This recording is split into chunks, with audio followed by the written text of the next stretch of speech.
Bonjour mesdames, bonjour messieurs, je suis Jacques Tierney, actuellement directeur administratif et financier de Gemalto, qui est une société de technologie qui est connue pour ses cartes à puce, mais aussi pour ses softwares et services, et qui travaille notamment dans le domaine des cartes SIM, de la téléphonie mobile, des cartes bancaires, également des passeports et des documents électroniques. Et cette société est une société tout à fait globale qui travaille dans le monde entier.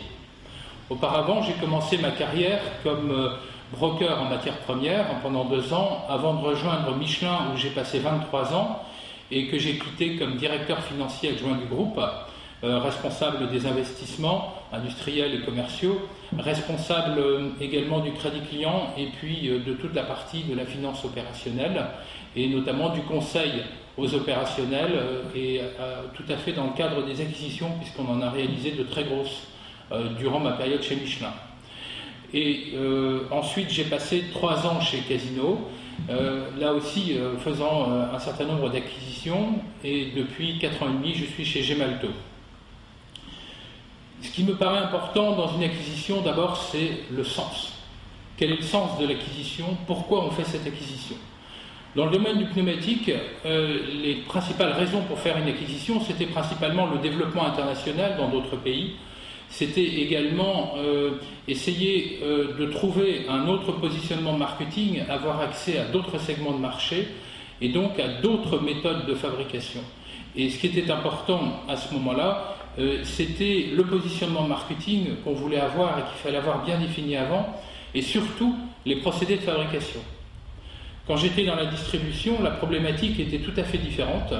C'était une problématique de massification à l'échelon mondial, mais comme vous pouvez le penser, cette massification ne s'exerçait pas sur les produits alimentaires, mais sur des produits comme l'habillement ou ce qu'on appelle les produits blancs qui sont achetés dans beaucoup de pays différents dans le monde entier.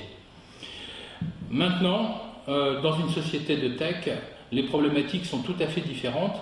Il s'agit d'acheter des briques technologiques, d'intégrer des nouvelles technologies et donc d'intégrer des hommes.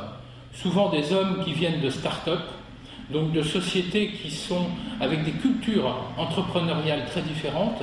Et l'intérêt de les intégrer, c'est bien sûr de développer ces technologies tout à fait sur le plan mondial et qu'on utilise la base installée mondiale de Gemalto pour développer ces nouvelles technologies qui sont des technologies adjacentes à nos technologies, des technologies complémentaires, mais il s'agit surtout aussi d'intégrer des hommes, de les intégrer dans une nouvelle organisation. Et pour ça, c'est pas facile à faire puisqu'il y a souvent un fossé culturel important qui peut exister entre ce qu'ils ont connu dans la start-up et ce qu'ils connaissent chez nous.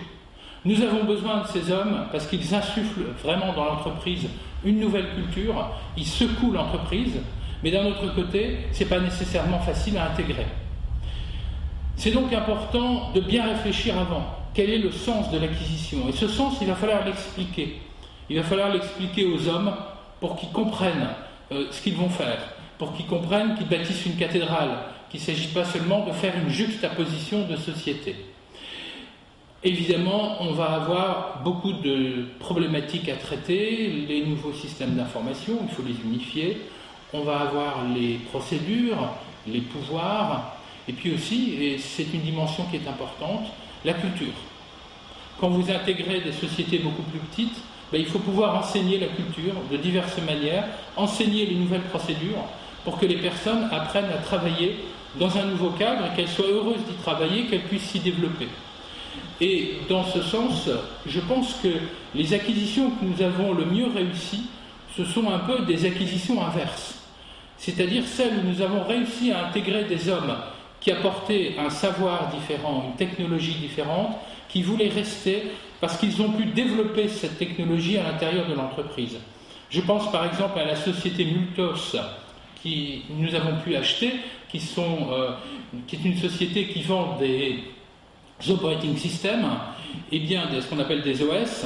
Et bien cette société, en 1 an, elle a doublé son chiffre d'affaires parce qu'elle a pu utiliser la totalité des implantations de Gemalto et également s'intégrer dans toutes les propositions commerciales de Gemalto pour développer son business. Et quand on arrive à ce type de résultat, je pense qu'on peut dire qu'on a réussi une acquisition. Je vous remercie pour votre attention.